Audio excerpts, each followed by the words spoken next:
मूर्ख राजा और चतुर मंत्री। कई सालों पहले नदी के किनारे पर एक दियस नामक नगरी हुआ करती थी। इस नगरी में शासन करने वाला राजा बहुत ही मूर्ख था। वहीं राजा का मंत्री बहुत चतुर था। एक दिन शाम के समय राजा और मंत्री दोनों नदी किनारे टहलते हुए शाम का आनंद ले रहे थे। तभी राजा ने मंत्री से एक सवाल पूछा, क्या तुम बता सकते हो कि यह नदी किस दिशा में और कहाँ तक बहकर जाती है? मंत्री ने राजा को तुरंत जवाब देते हुए कहा कि यह नदी पूर्व की दिशा में बहती है और यह पूरब देश तक जाती है।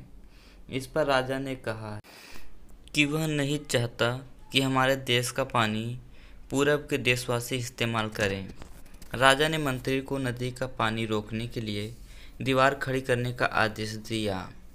तभी मंत्री ने राजा से कहा कि ऐसा करने पर हमारा ही नुकसान होगा।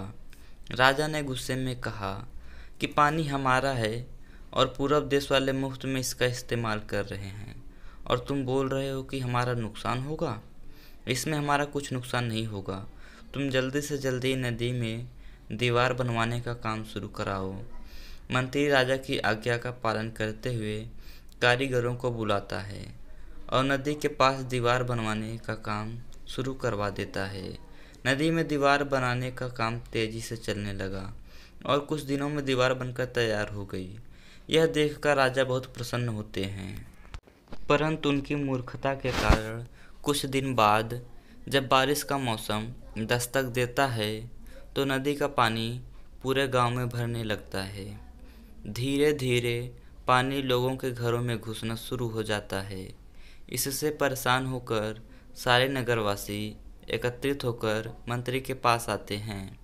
मंत्री उन्हें आश्वासन देता है कि वह इस समस्या का हल ढूंढ निकालेगा।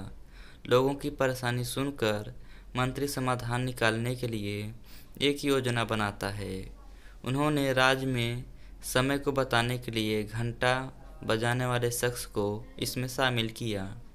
वह समय के अनुसार घंटा बजाता था, जिससे लोगों को समय पता चलता था।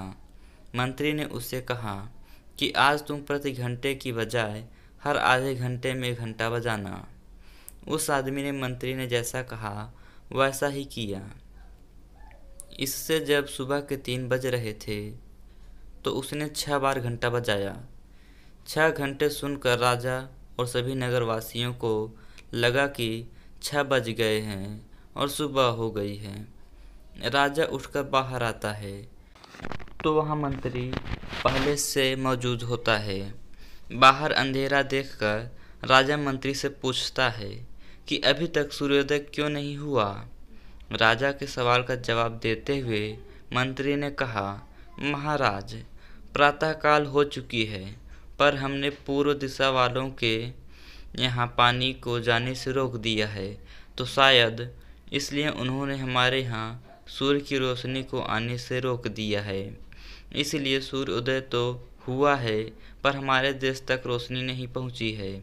ऐसा लग रहा है कि अब हमारे देश में सूरज की रोशनी कभी नहीं पहुँच पाएगी। यह सुनकर राजा चिंता में पड़ जाता है और मंत्री से पूछता है कि क्या उसका कोई उपाय नहीं है।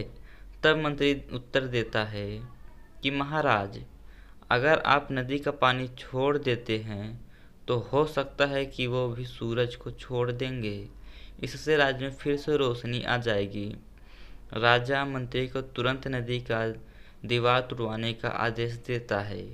मंत्री कारीगरों को नदी पर ले जाकर उन्हें दीवार तोड़ने के लिए कहता है। कुछ घंटों में कारीगरों ने दीवार गिरा दी और तब तक सूरज के निकलने का समय भी हो गया था। सूर्योदय हो गया। सूर्य की लालिमा देखकर राजा बहुत खुश हुआ और मंत्री को इनाम देने की घोषणा की। राजा ने मंत्री की तारीफ करते हुए कहा कि तुम्हारे कारण हमारे राज्य में फिर से सूर्योदय हो पाया और तुमने हमारे राज्य को अंधकार से बचाया है। इसके बाद मंत्री कहता है कि महाराज, यह तो राज्य के प्रति हमारा फर्ज था। कहानी से सीख मिलती है कभी भी दूसरों का बुरा नहीं करना चाहिए और न ही उनकी तरक्की देखकर उनसे जलना चाहिए।